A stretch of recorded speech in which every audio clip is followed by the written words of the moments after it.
नमस्कार, बहुत स्वागत है आपका। मैं हूं आपके साथ प्रेरणा मिश्रा। भारतीय जनता पार्टी का 2 दिवसीय राष्ट्रीय अधिवेशन आज से शुरू हो चुका है। देश की राजधानी दिल्ली में होने वाली बीजेपी की इस महाबैठक में लोकसभा चुनाव का रोड मैप रेडी होगा और इस दौरान 2 प्रस्ताव लाए जा सकते हैं। पहला विकसित भारत यानी कि मोदी की गारंटी पर हो सकता है, जबकि दूसरा राम मंदिर से जुड़ा माना जा रहा है।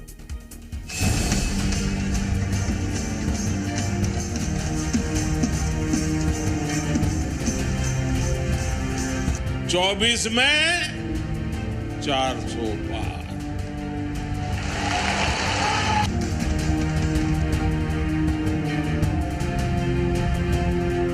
संकल्प तय है, उस संकल्प को पूरा करना, उसकी तैयारी के लिए अधिवेशन है।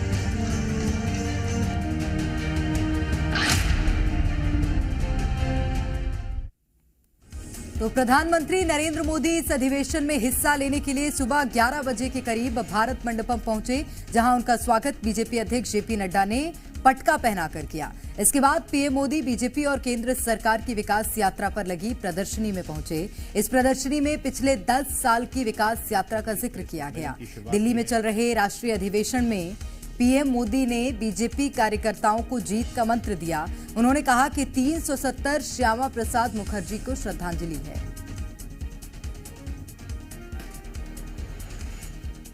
भाजपा का कार्यकर्ता 370 सीटें जीतकर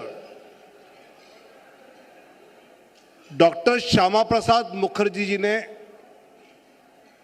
जो बलिदान दिया था, डॉक्टर मुखर्जी जी को ये 370 सीटें जीतकर भारतीय जनता पार्टी का हर कार्यकर्ता श्रद्धांजलि अर्पित करेगा। इसलिए इसको आंकड़े के तौर पर न लेते हुए डॉक्टर मुखर्जी जी को बलिदान जो हुआ है उसको श्रद्धांजलि देनी है और इस ऊर्जा से हर कार्यकर्ता काम पर लगे।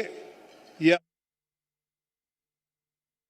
मैं जब जीत की बात करता हूं तो आपको लगेगा कि जीत की बात कर रहे हैं। मैं इसमें वेस्ट बंगाल भी जोड़ना चाहता हूं। मित्रों, हमारी वोट परसेंटेज वेस्ट बंगाल में 10% थी।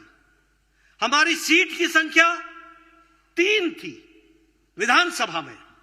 आज हमारी संख्या 77 चुनाव जीत करके आए और हमारी वोट शेयर 38.5% हुआ है।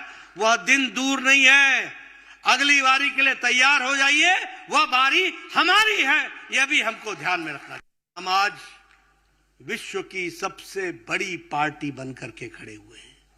वर्ल्ड्स लार्जेस्ट पॉलिटिकल पार्टी के रूप में खड़े हुए हैं।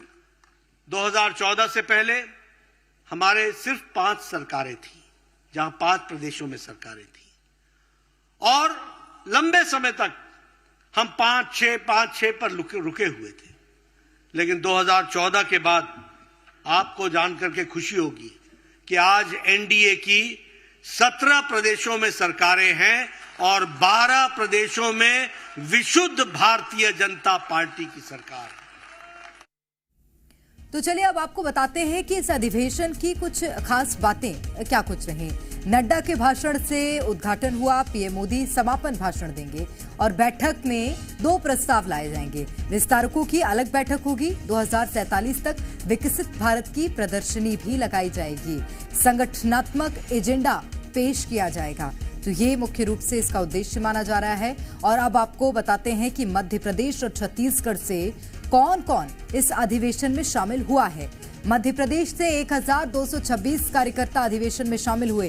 वहीं नगर परिषद से लेकर सांसद तक अधिवेशन में शामिल हुए हैं। लोकसभा के क्लस्टर प्रभारी संयोजक शामिल हुए हैं। जिला अध्यक्ष, जिला प्रभारी अधिवेशन में शामिल हुए हैं। तो मध्य प्रदेश और छत्तीसगढ़ दोनों ही राज्यों से कई बड़े नेता ऐसे हैं जो कि यहाँ पर पहुंचे हैं। देखिए, छत्तीसगढ़ की अगर हम बात करते हैं तो छत्तीसगढ़ से कौन कौन शामिल हुआ है वो आपको बता देते हैं।